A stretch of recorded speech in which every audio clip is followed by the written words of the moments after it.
Remember that when we had a symmetry, we usually had an associated operator that, commutes with the Hamiltonian, and then we could argue that the solutions to the Schrödinger equation can be eigenfunctions of not only the Hamiltonian, but also the associated operator. So like, we mostly dealt with like parity. If we had a symmetric potential, then you could have eigenfunctions or energy eigenstates that are even and odd. And we know from classical mechanics that symmetries are important. They often reduce the order of the equation that you use. So in classical mechanics, for instance, you have F equals ma, right? Newton's second law there. And you know that if energy is conserved, then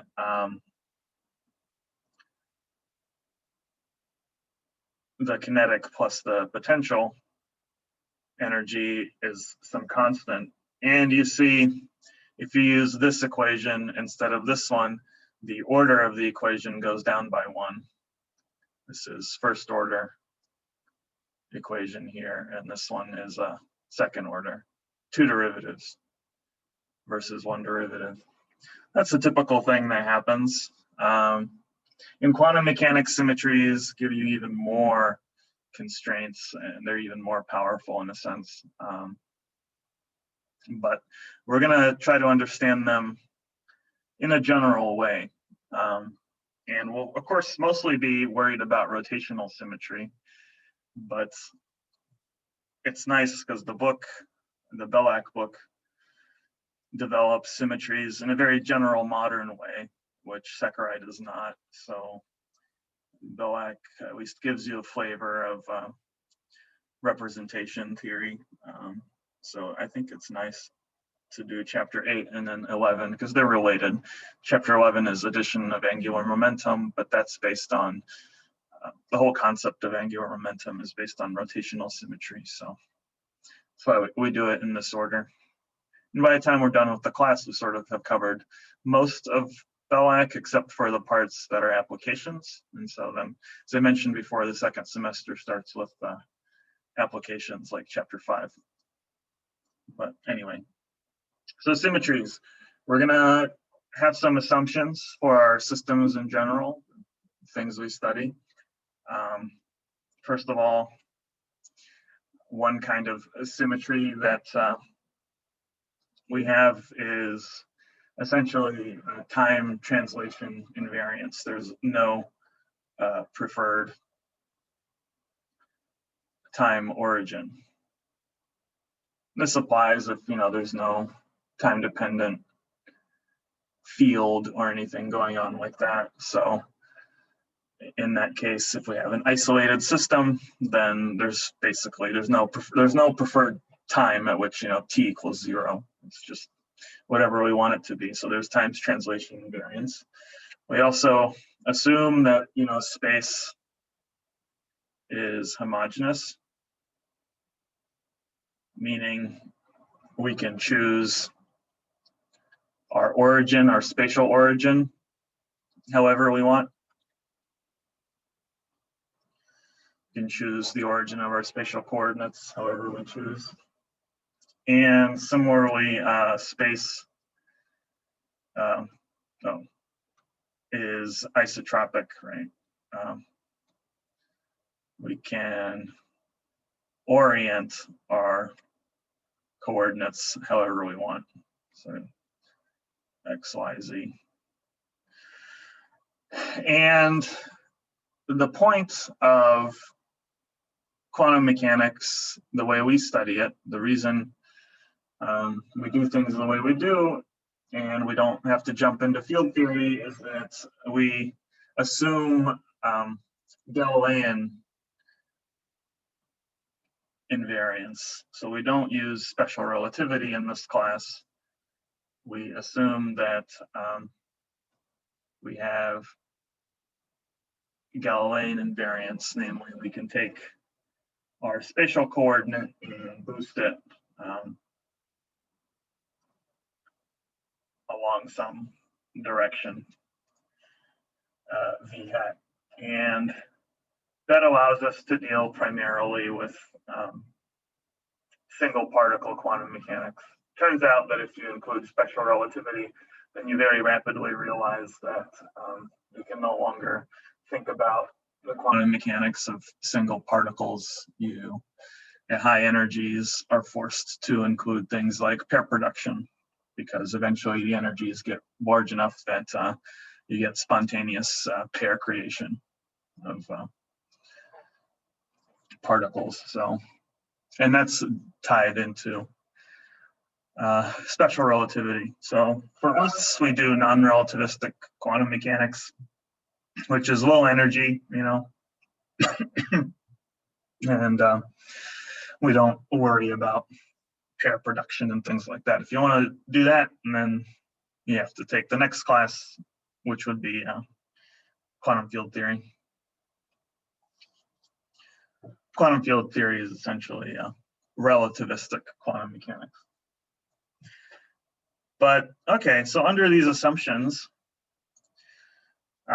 we can consider what symmetries do in general. What are these, you know, what happens when we do a Galilean transformation and boost by some constant velocity, or what happens if we translate, and we already translate, you know, our spatial coordinate by some amount. And we already saw kind of how this works a little bit, but we can talk about it a little bit more generally.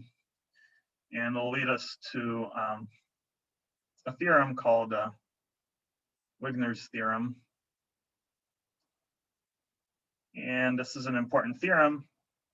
And remember, I said a while back that if you have a ket psi and the same ket multiplied by some phase, these are the same physical state.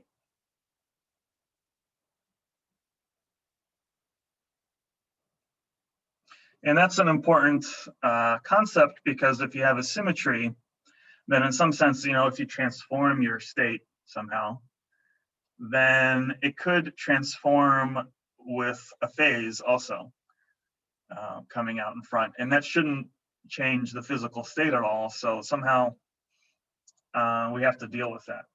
And so to understand kind of what happens to the physical state when you perform some symmetry transformation, it's convenient to define a ray. And a ray is basically, if you take, which we'll call psi tilde is for the ray, it's the collection of kets for any arbitrary phase. So you pick any phase, you know, you look at all of them, and you just construct all of the kets that you can possibly get, you know, if you multiply a given ket by a phase. So it's like an equivalence class of kets with up to a phase. So if two phases, if two kets are only different by a phase, then they're both psi star, or psi tilde, sorry. And you can't really define an inner product for these, but you can define something like an inner product for the rays, which we'll denote as follows. We'll do this absolute value, and we'll just say that the inner product between two rays, it's sort of an inner product, doesn't really satisfy the properties that we would expect for an inner product, but we can still define this number, some positive number, right? Which is the inner product of the representative kets, you know, absolute value. And this is obviously invariant up to phases, right? If we multiply chi and psi by some phase, that doesn't change this quantity because we're taking the absolute value. And then this is convenient because then we know the sort of probability, say, of, so suppose that, you know, we have psi tilde plus corresponding to the equivalence class of spin up, right, for a spin 1/2 particle. Then if you want to sort of measure the probability that you measure the spin in some other direction and hat, then you can construct such a probability using this funny definition of the quote unquote inner product by constructing, this would be the ray associated with a spin pointing in the plus n hat theta direction. And you would dot that in with, psi tilde plus along the z, and that would be squared. So that's how you would do it. And of course, you would know how to work it out because you just take the representative kets and you dot them together and take the absolute value. And so in general, when we think about a symmetry, then we know that if you take the spin and your measuring apparatus and you rotate everything by some amount theta, then that doesn't change anything about the probability. So again, what we're doing here in this example, you can imagine a spin pointed along the z hat direction, and we're taking some magnetic field gradient and measuring the spin along some other direction in theta hat. So that's kind of what we're doing. Now you imagine turning this whole thing around by some additional angle, theta prime, say. So you take this whole thing and you rotate it around by some amount theta prime. And maybe this is theta here. All right, so what happens if you do that? Well, then the probability, of course, can't change. So you would have that psi tilde plus n hat theta plus theta prime dotted with psi tilde plus n hat theta. So now theta prime rather. So now the z hat maybe is pointed along the theta prime angle. That whole thing must be equal to this, the same thing that we had up here, right? Must be equal to this P. So, and that's a general kind of thing that if we have a symmetry in the system, like rotational symmetry, and we rotate all of our rays by that symmetry operation, then this inner product must remain invariant under that transformation. So the general statement is, so under a general symmetry transformation, could be a rotation, could be a spatial translation, you would have that chi tilde, and I'll put a little g for the transformed ray, psi tilde g, but that is equal to the untransformed ones. And so that's kind of the setup. And Wigner was able to use this theorem to prove something about the actual kets. And what he proved is that the theorem is that for any transformation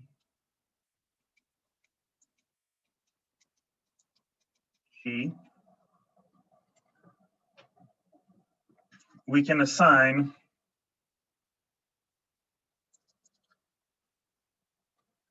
a unitary U operator. A unitary, also, it could also be anti-unitary, but we won't talk about that very much. That comes up when we talk about time reversal symmetry, but we won't talk about that at the moment. So just for now, we're just going to say that they have to be unitary. So unitary only depends on G. We can assign a unitary to each of these group transformations, and a representative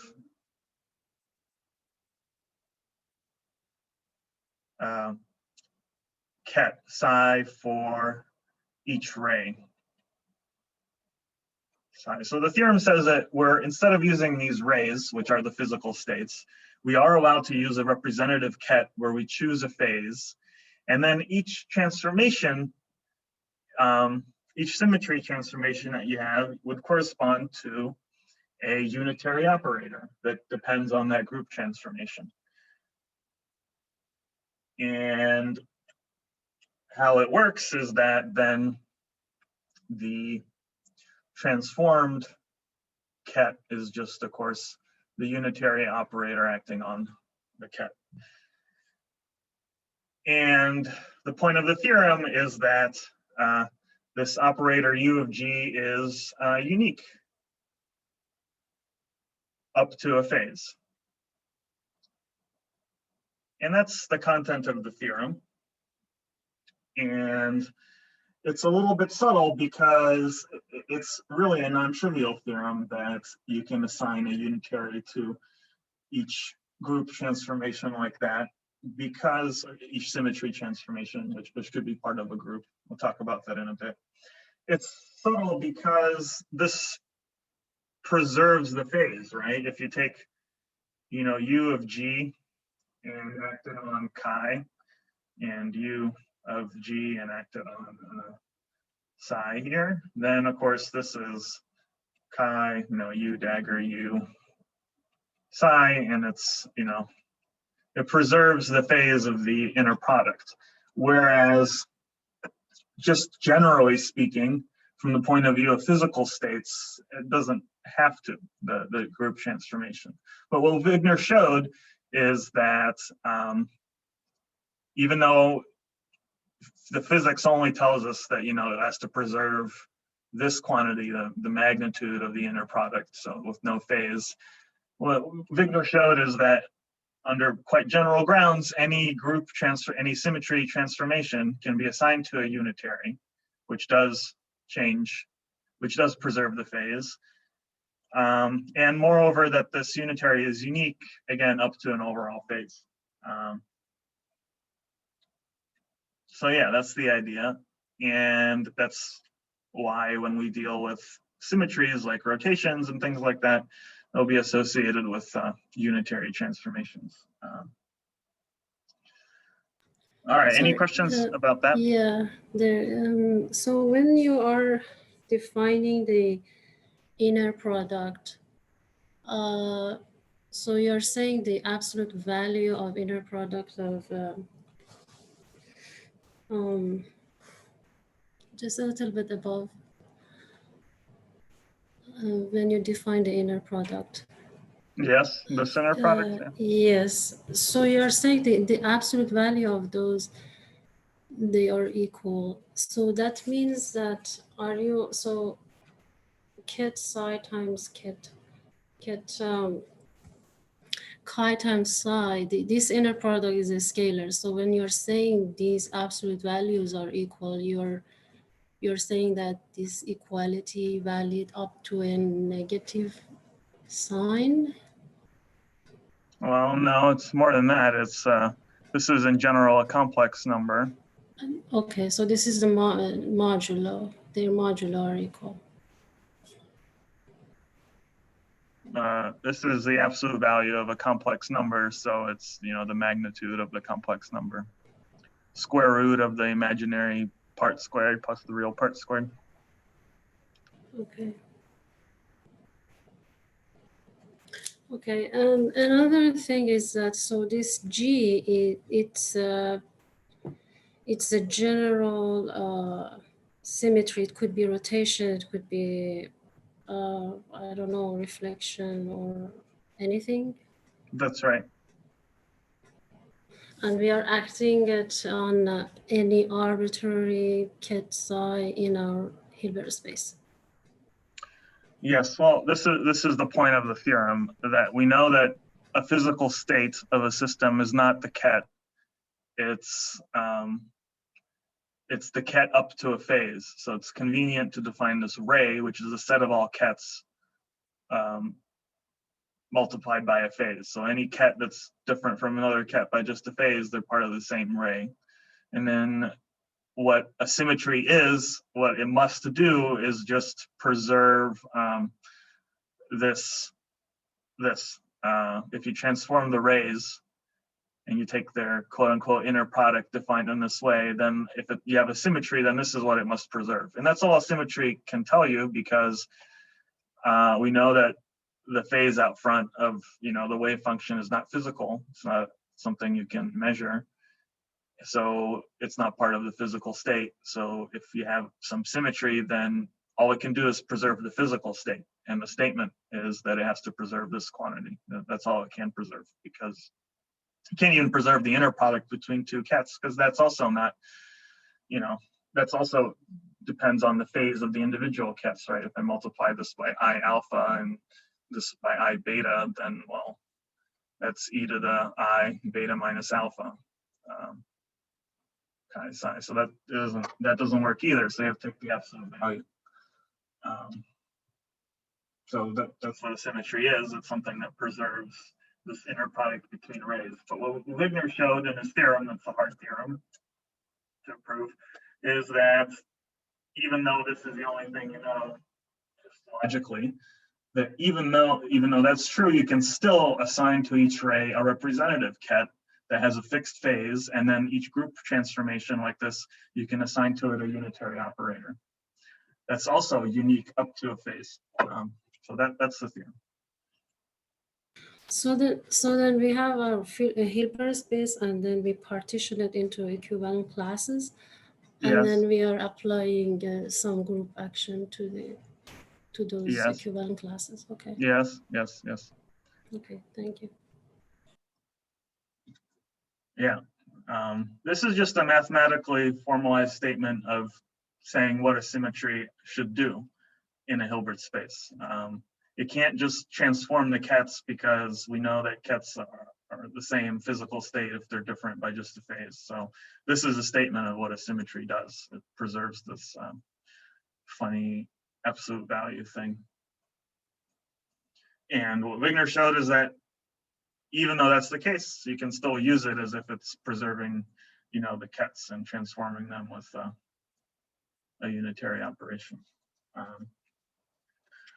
Okay, so that's the theorem, and it's useful because it lets us talk about groups of transformations. So I kept saying group, symmetry. Well, if you have a symmetry, like rotations or something, it's part of some group. It means, if you have a rotation, you can rotate by some angle, and you can make that angle whatever you want. So that's a group parameter. And there's generally some group operation that the thing satisfies. So for instance, rotations, right? So I guess the next topic here is groups of transformations.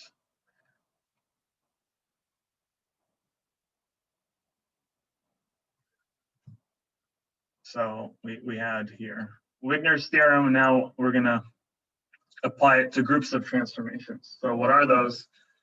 It's you could have a whole set of transformations G, right?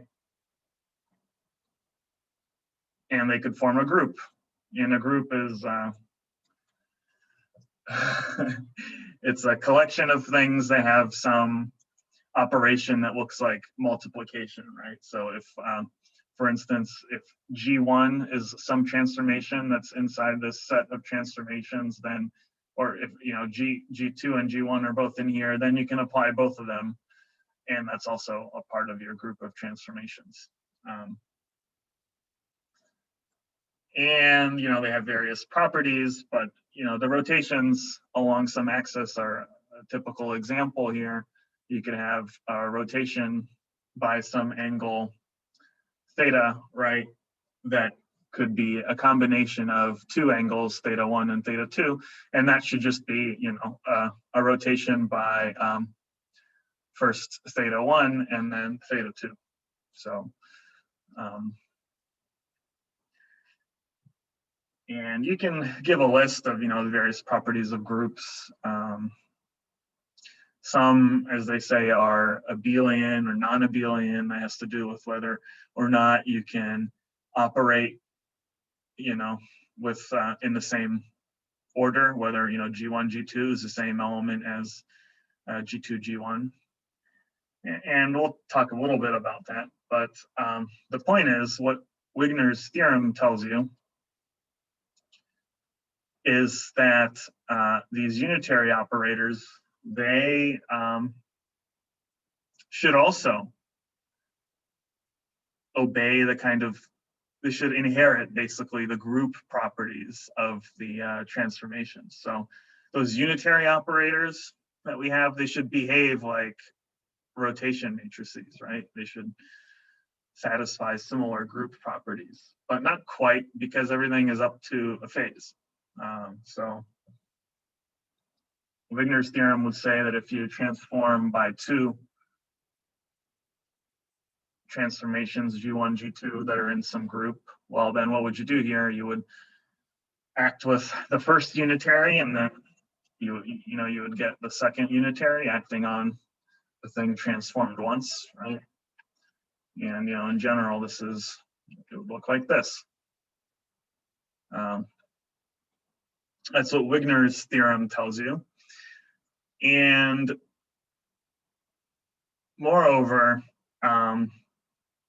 it would tell you that, of course, if G is equal to G2, G1, if these G's are part of a group, and so their product must be also part of the group, then of course we know that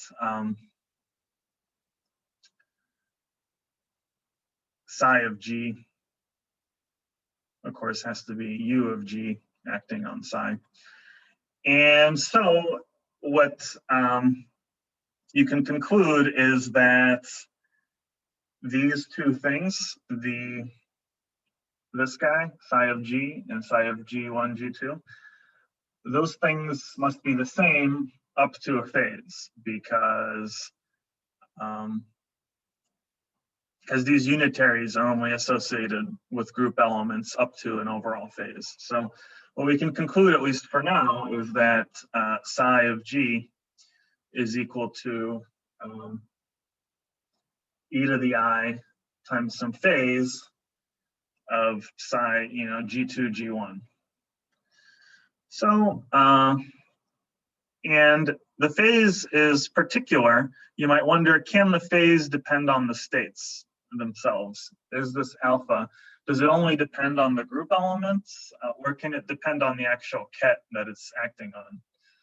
And you can show pretty quickly that alpha is independent of the state that the transformation is acting on. It's independent of the ket. And you can show that pretty quickly here by a proof sort of by contradiction. You say, well, suppose we had two states, right, that we're transforming, psi of G, which would, be some I alpha, psi of G2, G1. And then suppose we had some other state, chi of G. And suppose I had some other phase, right? Because the phase maybe depends on the state, or assuming it does, I'm showing a contradiction, sort of proof by contradiction. And we're looking at, G2, G1. So we're assuming that the phases are different, but it's the same group elements, but different states that we're acting on. Well, you can show pretty quickly that that's not possible, because if you take chi and you dot it into psi, what would you get? Well, you would get right, chi of G, psi of G. That's because under Wigner's theorem, these are unitaries, so we can stick little U dagger U's in here, and that preserves the inner product here. And this should be equal to then the inner product of these two guys. So that would give us e to the I alpha minus beta here of chi G2, G1, psi G2, G1, like that. And then we could stick back in the U's for the individual group, for the individual transformations G1, G2. And what would we get? Well, you'll get U, G2, U, G1, chi, and then U, G2, U, G1, psi. But these are also unitaries, right? So we can also use the property that U dagger U is equal to the identity. So this whole thing just reduces to e to the I alpha minus beta chi psi.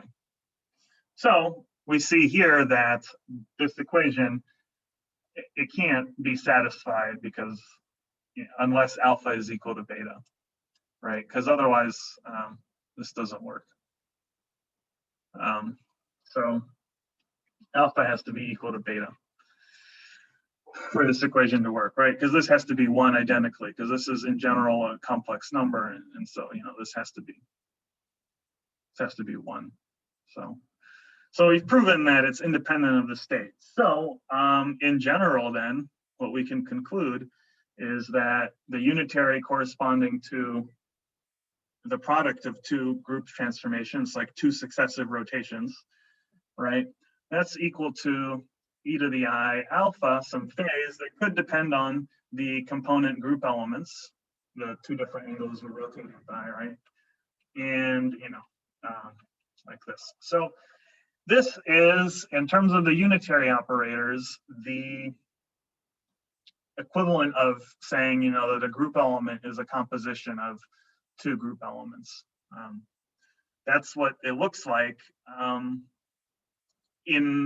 when you're thinking about how the symmetries act on the Hilbert space in terms of these unitaries. And that's why these are called representations. These unitary things, these operators, they're representations of the group of transformations G. They represent them because they behave just like the group elements. So the unitaries, say, associated with rotations, they behave just like rotation matrices. So they're a representation of the rotation group. You can think about the group as like the set of rotation matrices.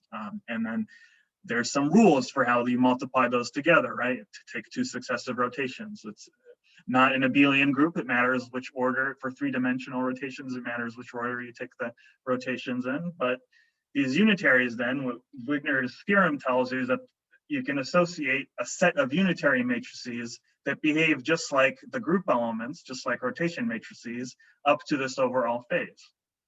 And that's why they also say that if you have some of this phase stuff going on, then it's not like a faithful representation of the group, because it picks up this phase when you multiply two group elements together. And that's why these are sometimes called, if there's a phase, they're called projective representations.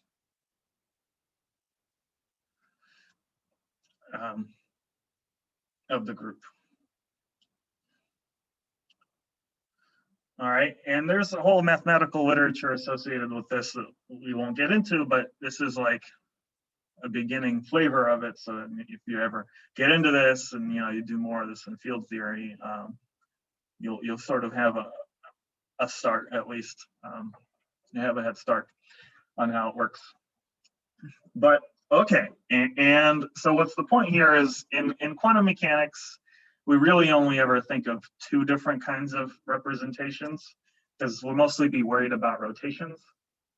And the two kinds of representations are the vector representations, for which there is no phase out front. And these are called vector representations. And then those, the unitaries behave, they multiply together just like rotation matrices do. But we will also have spinor representations. And we've already seen this actually when we did spin 1/2 particles. And those, when you multiply two group elements together, you sometimes can pick up a minus sign. And so when you have that, those are called spinor representations. And we'll talk about those. Those are the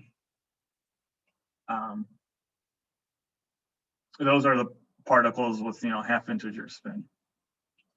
See, the spin, if you think about it, it's a vector, right? So it's also a representation of the group. It rotates around, and the rotations of the spin are, they're represented by these unitaries. And we already saw what, those are for the spin 1/2. If you remember the,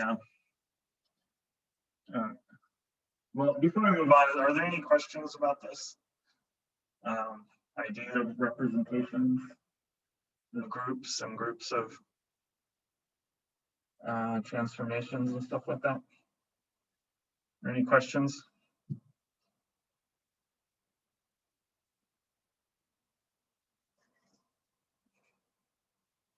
No? Okay. It's pretty hard stuff. If you have any questions, just ask a question.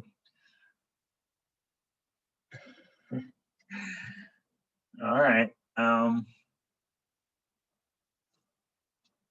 Okay, so we already had examples of these unitaries when we studied spin 1/2 particles. We looked at this D1/2 matrix, which was a rotation of a spin 1/2 particle, and it was, a unitary. It was a 2x2 guy.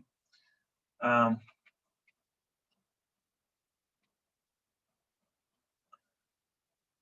gonna write it out, and it's a little bit tedious, I guess. I'll switch notations here, E and EXP, whatever.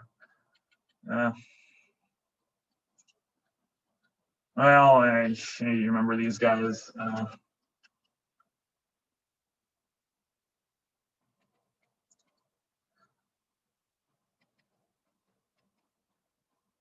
And the point is, these matrices, they behave just like rotation matrices, like 3x3 rotation matrices. It's just that sometimes they pick up a minus sign, they pick up a strain minus sign. We saw that when we looked at the fact that D1/2, if you take 2 pi, that picks up a minus sign when, this should be equivalent to, taking just a 2 pi rotation should, give you back just the identity. So see, this doesn't, it gives you the identity with a minus sign attached. So this is sort of like minus D, and you can show that this is, if you take a rotation by 4 pi instead, that gives you the right, that gives you back the identity. So these D matrices, they don't behave like rotations, because if you rotate by 2 pi, you get a minus sign. So it's more like this, right? It can pick up a strain minus sign when you rotate. So it's a spinor representation of the rotation group. But other than that, they act like rotation matrices, even though they're like 2x2 2x2 matrices like this. So there's and there's, we'll talk more about this when we deal with spins in particular, but that's just a little bit of a flavor, a little bit of an example of one of these representations that you've seen already. You've already seen these unitaries. It's just now we're talking about them in a kind of formal way. All right, so what do we have here? Wigner's theorem leads you to say that you have these unitaries that correspond to group elements, and all right, so are we good? Any more questions about this? Groups of transformations? Let me go back here and say some more. Oh, is there a question? Yeah, so then you can, that D1/2, you can decompose it as U of G2 times U of G1. You can decompose it, right? Yeah, you can. You can take, multiply these D matrices together of different angles. Yeah. You can even work it out that if you take θ1 and θ2 and you multiply them together, then the trig identities have these combined in just the right way so that it looks just like rotation matrices. Maybe I'll show that in recitation someday, but yeah, these behave just like rotation matrices do. except that, you know, sometimes you pick up a minus sign. And that's because it's a spinor representation. It's a projective representation. It's not a faithful one, not a true one that doesn't pick up any phase. And that's the problem with quantum mechanics, and why it's hard is that sometimes when you have a symmetry, when you think about how it acts on the Hilbert space, it doesn't act in a nice way. You know, the symmetry operation picks up a phase, like a minus sign. And that happens with spin 1/2 particles, or it happens with the fermions. So that's the idea. All right, more questions?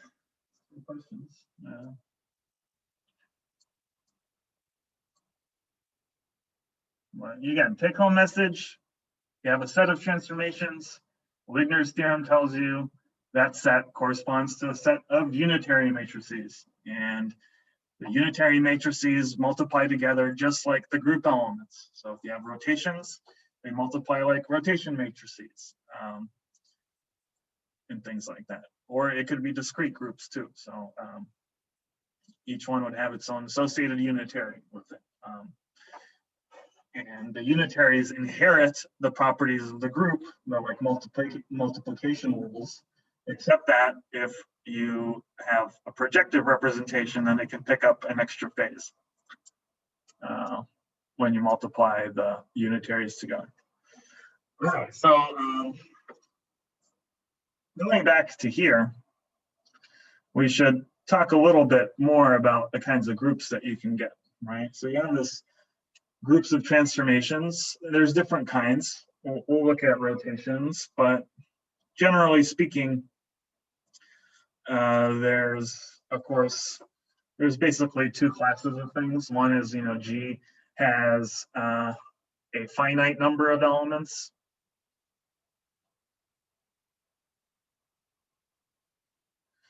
And those are like discrete rotations, reflections, so like parity and stuff, and permutations. Those are all kind of examples. Maybe your system has a symmetry where you have threefold rotational symmetry or something. So there would be three group elements corresponding, to rotations like that, right? Just rotating a triangle around 3/4 of that triangle into themselves. So there's a group like that. The other kind, which is what we'll be mostly concerned with, is if G has an infinite number of elements. And those guys, the ones we'll be worried about is where the elements depend on some continuous parameter, like an angle. So there will be a transformation associated with, a rotation by a continuous angle. So there's an infinite number of those, right?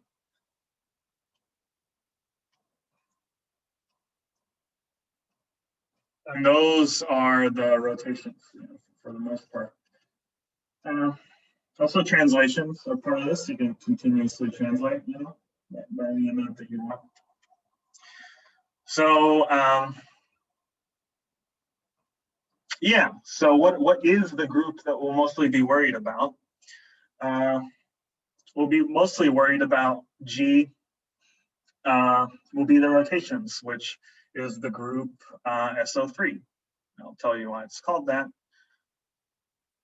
That's the rotations. It's called the special group of orthogonal 3x3 matrices. It's orthogonal because if you take any rotation matrix, then it's take its transpose. That's it. It's equal to the identity like that. These are real matrices. They're just rotation matrices. If you've ever seen those, you should have seen those at some point. And it's special. Why is it special? Special means that the determinant is 1.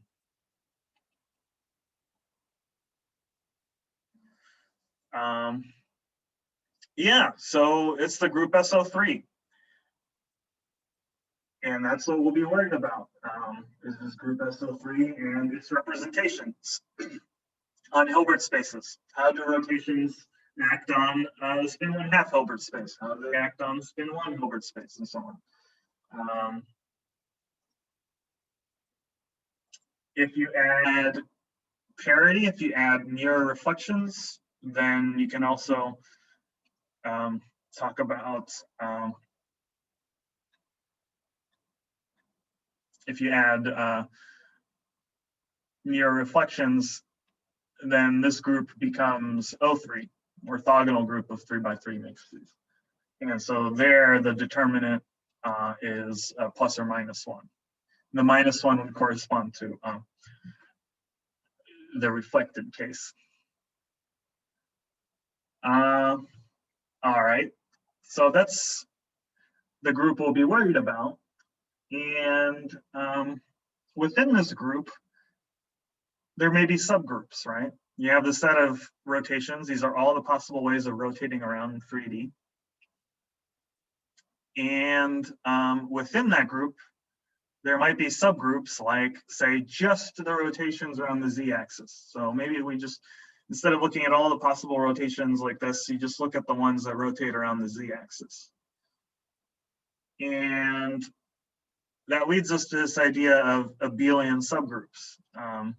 The rotations around the z-axis are abelian, meaning that we can compose angles, right? We can rotate around the z-axis however way we want, right? If we add two angles together, that's the same as adding, you can add them in any order basically, right? You can rotate by like pi over 2 and then, you know, pi, or we can rotate by pi and then pi over 2. It gives you the same rotation.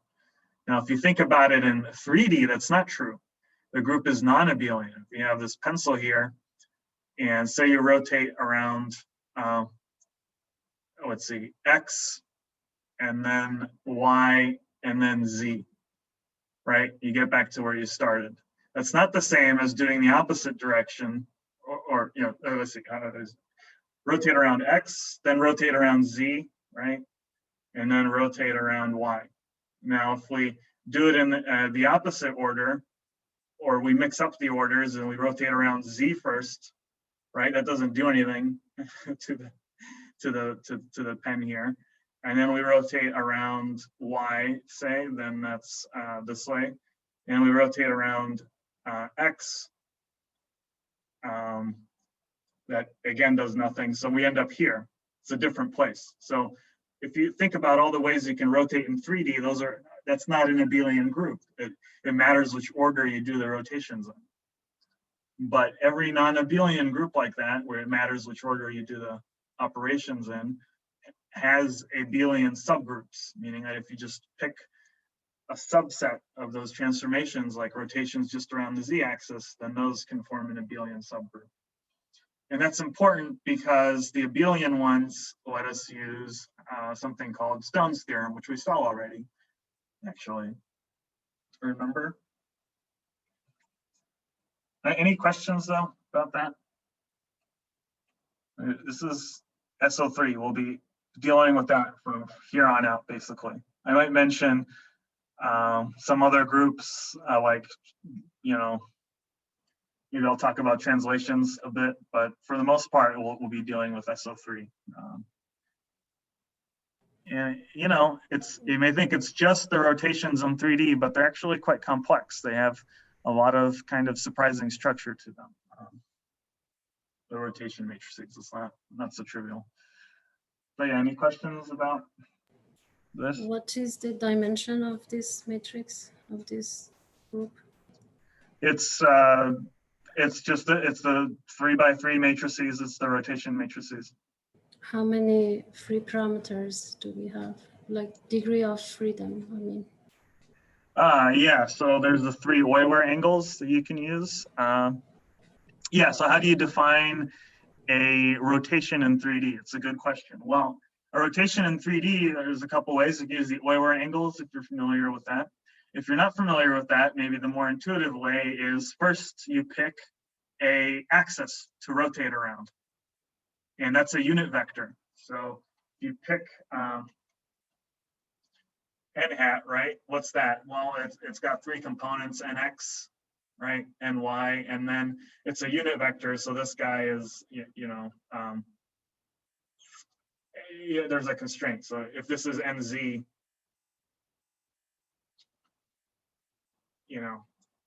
if this is nz, then we know nx squared plus ny squared plus nz squared is equal to 1. So there's 2 degrees of freedom here. And once you pick the axis you want to rotate around, then you have to pick the angle about, along which you rotate. So plus the angle, and that gives you another degree of freedom for a total of 3. So it requires 3 angles to specify a rotation in 3D. So it can be 3 Euler angles, or if you want, it could be a unit vector direction, which is like a theta and phi, and then the angle around which you rotate, right? Okay, thanks. So that's 3. Yeah, that's a subtle thing. Most people don't realize that. They think something like, well, spherical coordinates are only 2 angles. That's not true, because you would be missing rotations around the z-axis, right? If you just use a spherical. And, if you just use a spherical coordinates, you can capture all these rotations, but you can't capture the one where you rotate around the z-axis, really. So there's always 3 that you need. But I think the best way to think about it is that choice of z hat for spherical coordinates is already a kind of choice. So you threw away 1 degree of freedom associated with that. So the way you specify rotations in general is you pick an axis and then you rotate by some angle around that axis, and that gives you all the sets of rotations. So it's not just the spherical coordinate type of thing.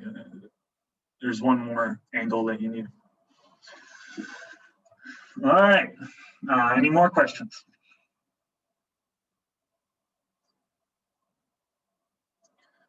All right. So these guys, these groups, G, can have abelian subgroups.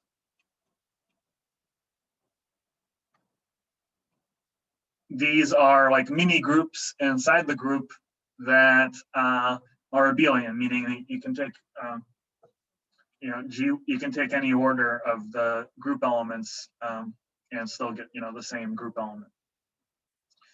And for rotations, that's like picking an axis to rotate. And once you've done that, the rotation around that axis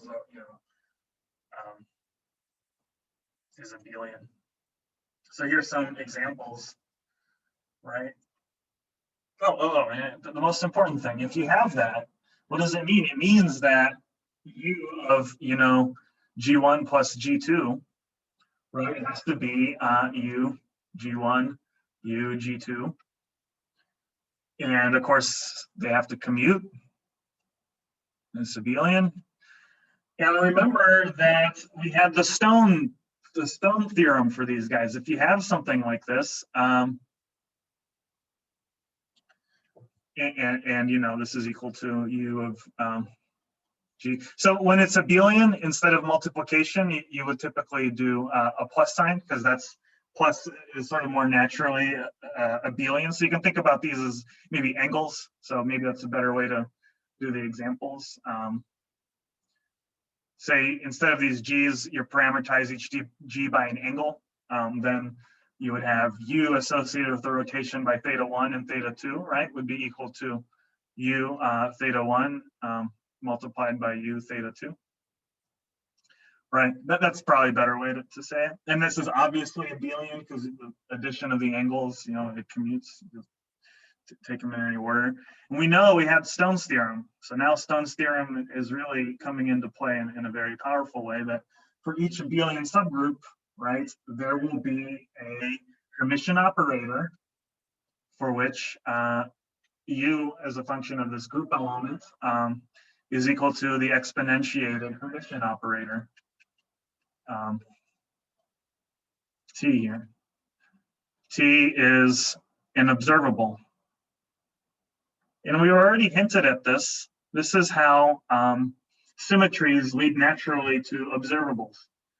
If you have a rotation, right, 3D rotation, then any axis that you pick, like X, Y, and Z, along which to rotate, that will form an abelian subgroup, right? That's all the rotations are along that axis, and that gives you automatically an observable that you can measure related to that symmetry, and that's the angular momentum.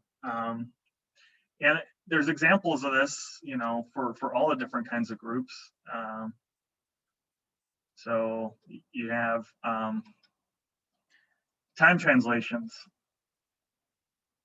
Those are abelian by themselves. You can translate your time however you want, you know, by a little bit and then a lot, or a lot and then a little bit. It's it doesn't you can do it in any order. And so then the time translations, of course, are the exponentiated. The Stone's theorem tells you that it has to have this form, right? The group elements, the time translations, are parameterized by the time, you know? And the T is the Hamiltonian divided by H bar, right? That's what it is. That's the Hamiltonian is the observable associated with time translation symmetry. We already saw that. We talked about Stone's theorem, but now it's coming back again, and we're really making it very precise, I think. You have space translations. Symmetry under space translations gives you the momentum observable. So if you take X, you know, and you translate it by some amount A, then U as a function of this A, and it's abelian, right? We can translate. See, it's important. The group is its own thing. That's the symmetry. It's rotations, translations. You can think about that classically. It has nothing to do with the quantum mechanical sort of commutation and stuff. So whether or not a group is abelian, you might get confused, like, oh, does that have something to do with operators commuting or not commuting? No, it doesn't. It's just, you just think about the symmetry. If you translate something, is that an abelian transformation or not? Yes, you can do it in any order. Rotations, are they abelian or not? Well, if it's along one axis, yes, it's abelian. You could do it however in any order you want. But in 3D, like that example where you rotate around Y, X, and Z successively, then it's not abelian because it matters which order you do it in. So just keep that in mind. All right, so, okay, this is the exponentiated momentum operator. This is, you know, I P dot A over H bar. So, you know, what is the observable? It's the momentum along the A direction. And rotations, rotational symmetry gives you the observable of angular momentum.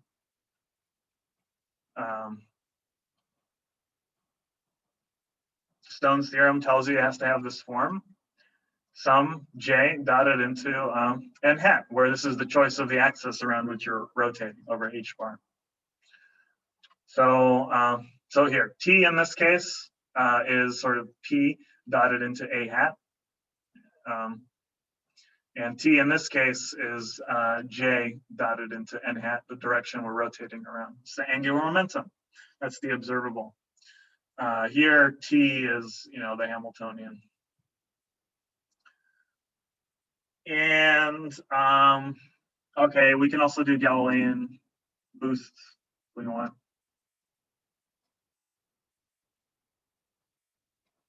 Then what's that? Well, then that's, if we boost by some amount V, then that has to be some exponentiated operator. V hat dot, turns out it's M, it's just a coordinate. So the T, the observable here is minus the mass times the coordinate of the particle, or the position. So it's the position observable. So that makes sense, right? If you translate the position, the observable is the momentum. If you translate the velocity, the associated observable is the position. And the way the units work out, you know, you multiply by the mass. And that's kind of, in a very deep sense, what the observables are. They are what we mean by energy is the, you know, observable associated with time translation symmetry. You need that before you can define an energy, right?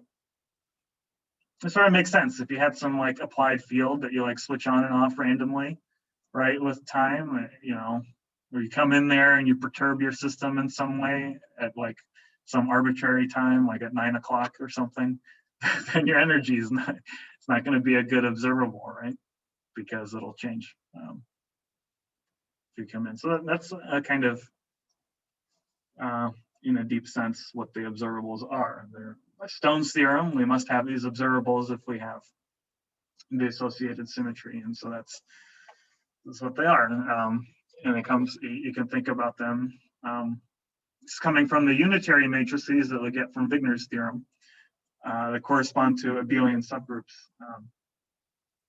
of our symmetry groups. All right, any questions about that? This is sort of, should be a throwback because we've done this before.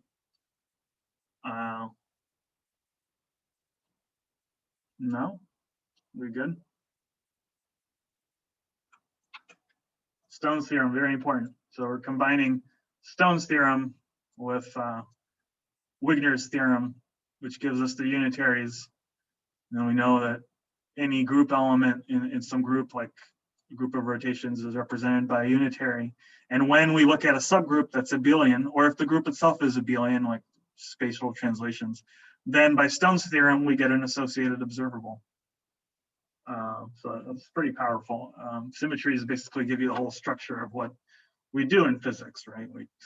The things we measure, the reason we measure those particular things and not some other ones is because of symmetries, actually. So that's what quantum mechanics tells you. It's really nice mathematical structure to kind of tie everything together. All right.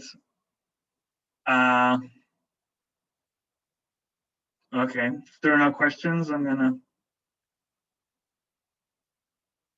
clear the board and we'll talk about, I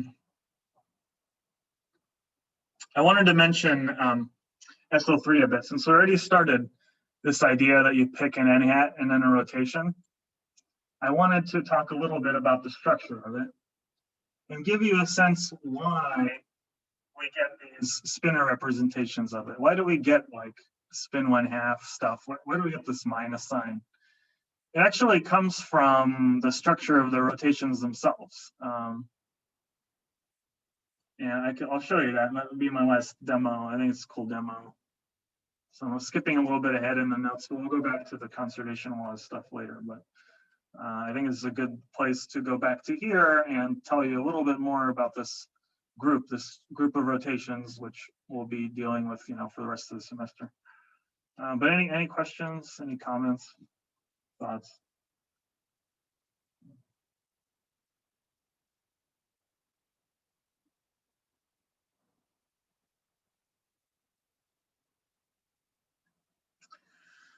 All right, so the group of rotations, right? It's a weird group. Again, the way I like to think about it is you pick some direction n hat along which you rotate, and then you rotate, you know, around by some amount theta. And if we think about that, what would that look like? What does the set of all rotations look like? The set of all rotations would look like, well, it would look like a kind of unit sphere, right? And the surface of the sphere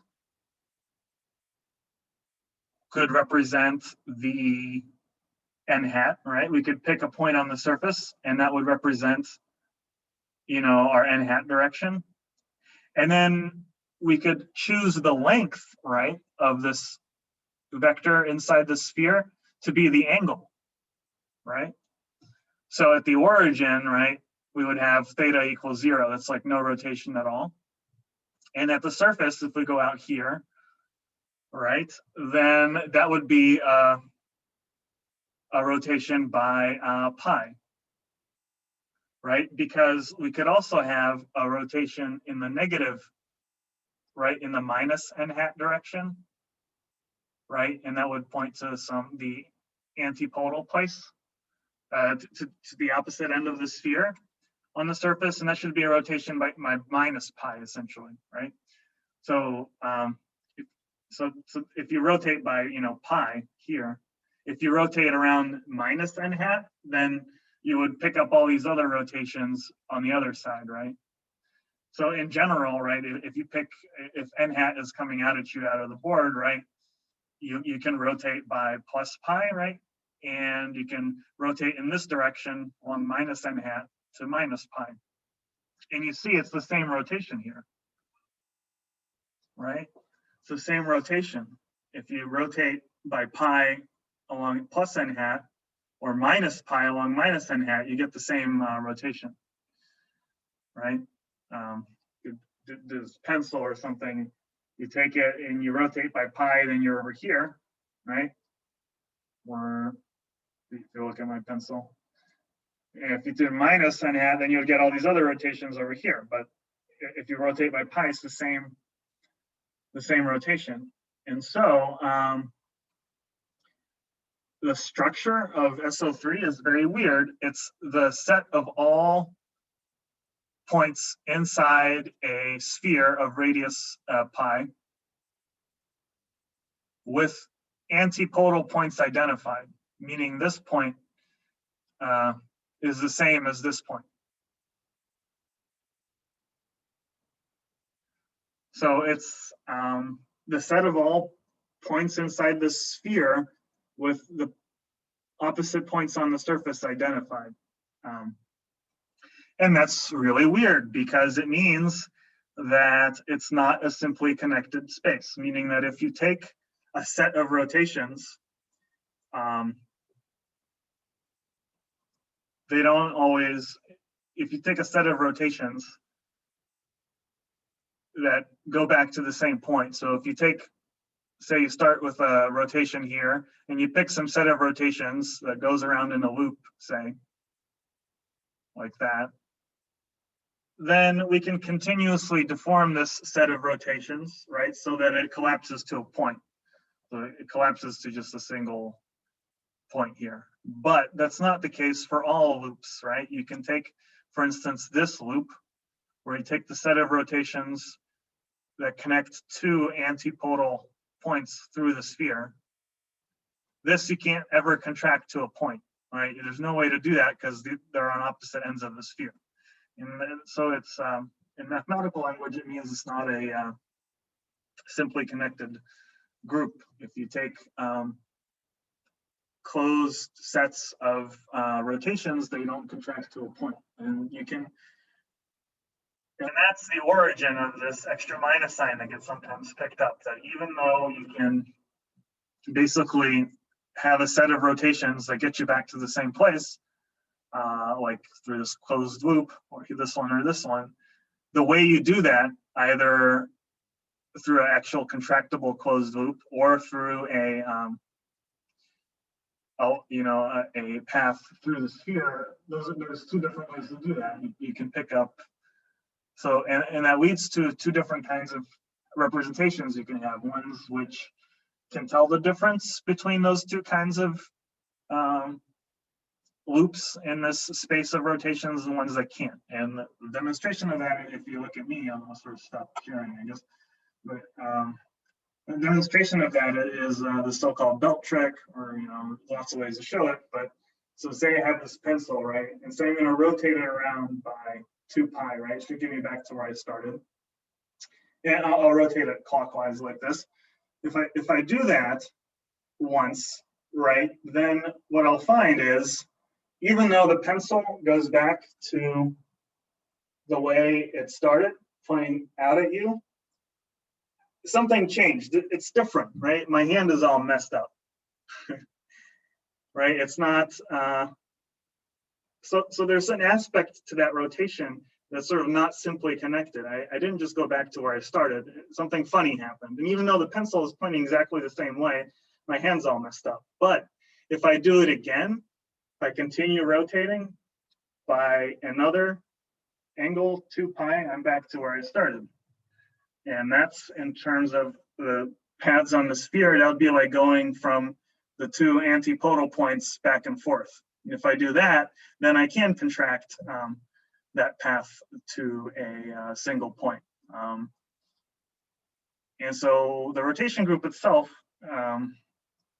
tells you that there might be a projective representation of it, where even though you rotate this pencil by 2 pi, if you can still represent those rotations in such a way that the representation knows about that weird aspect that my hand gets all messed up, right, when I rotate by 2 pi.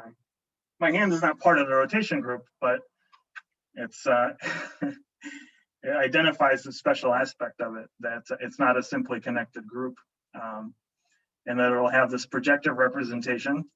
And in fact, these projective representations were found way before spin 1/2 and things like that. They were found mathematically. Just later on, people realized that those representations of the rotation group are relevant for half-integer spin particles. So I'll talk more about that next time, but I wanted you to see the demo. Yeah, I think that's a nice place to end it. If we were in person, I usually do the belt trick too. You can do the same trick with a belt, but I got enough practice doing it. It's kind of fun. Yeah, you just try to rotate it by 2 pi and like see what happens, right? Your hand gets all messed up, but if you continue doing it, you get back to where you started. That'd be a rotation through 4 pi. Exactly the same thing as those matrices d1/2, right? If you go by 2 pi, then you pick up a minus sign. That's like my messed up hand. And if you do it again by 4 pi, you're back to where you started. But it's not a property of the spin 1/2. It's it is, but the reason that can even happen is because the group of rotations, SO3, is not simply connected. And you can see that in a very sort of real way by doing this belt trick thing.